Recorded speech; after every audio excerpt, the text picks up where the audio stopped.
Rejection is the coldest door in the human experience. It is that sudden, jarring moment when the latch clicks, the lock turns, and you are left standing on the outside looking in. It doesn't matter how prepared you were or how much of your soul you poured into the effort, the verdict is absolute, silent, and final.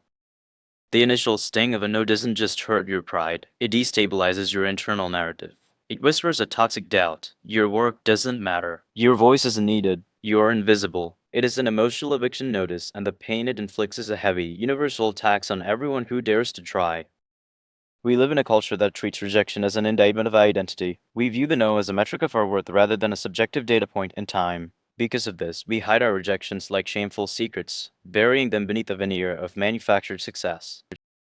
When you are rejected, whether by an investor, a publisher, an employer, or someone you love, your mind suffers a sudden cognitive dislocation. The future you had so clearly mapped out is instantly smudged away, leaving you standing in a fog of uncertainty.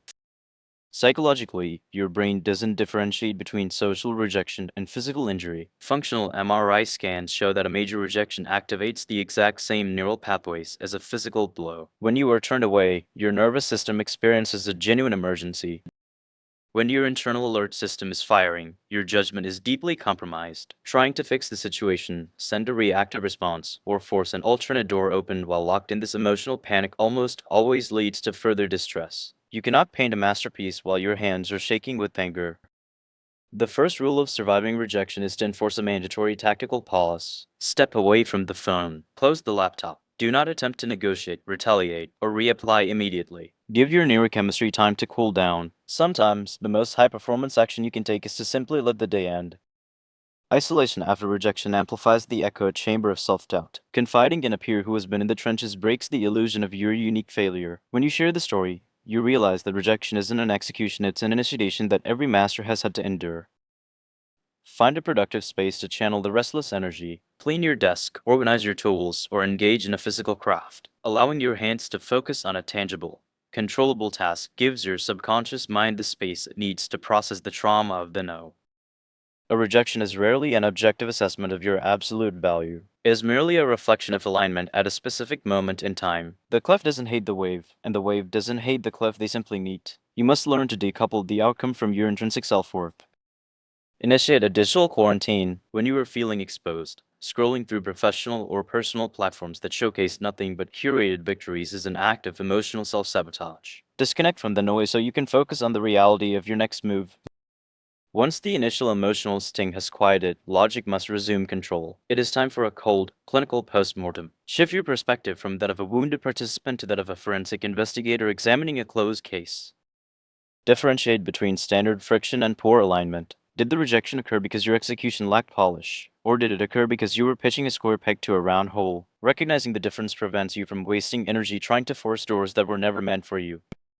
Extract the data hidden inside the rejection. If feedback was provided, strip away the polite corporate language and find the structural truth. If no feedback was given, look objectively at your presentation. Every rejection contains a free masterclass on how to improve your next attempt.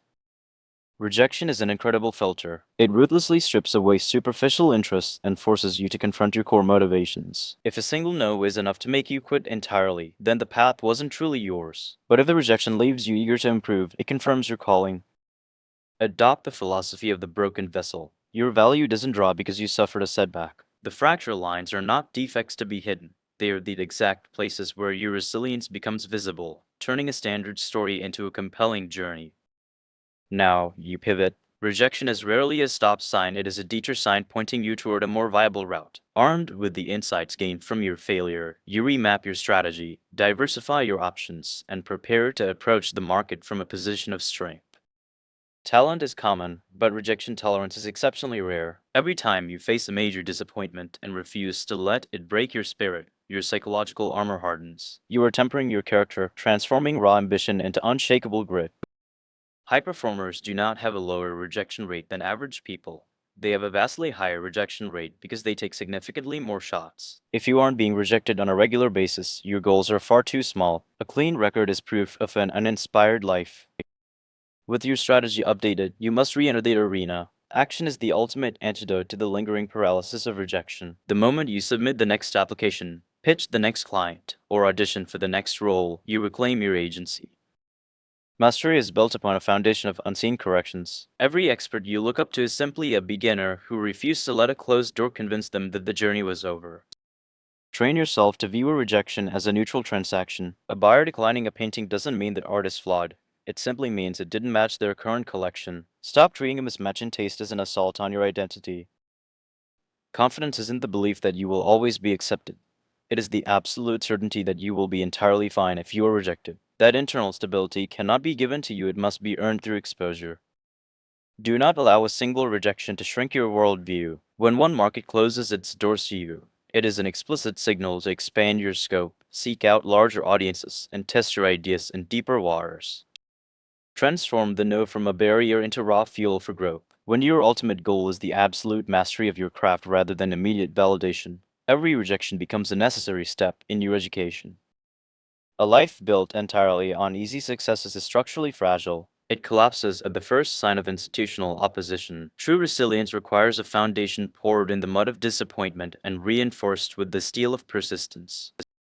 When you look back on your career a decade from now, you will make a remarkable realization. The rejections you thought were catastrophes were actually the course corrections that saved you from a life of profound compromise. Clear away the old letters. Take a deep breath, reset your posture at the desk, and begin typing the next chapter with a sharper pen. An aircraft experiences its maximum resistance right as it leaves the ground, pushing against the weight of the air to achieve lift. Your career follows the exact same trajectory. The resistance isn't proof that you cannot fly, it is the mechanism that allows you to ascend. Never fear the closed door. Embrace the data, refine your presentation, and keep stepping forward into the arena. Because on the other side of 100 rejections lies the one voice they will never be able to ignore.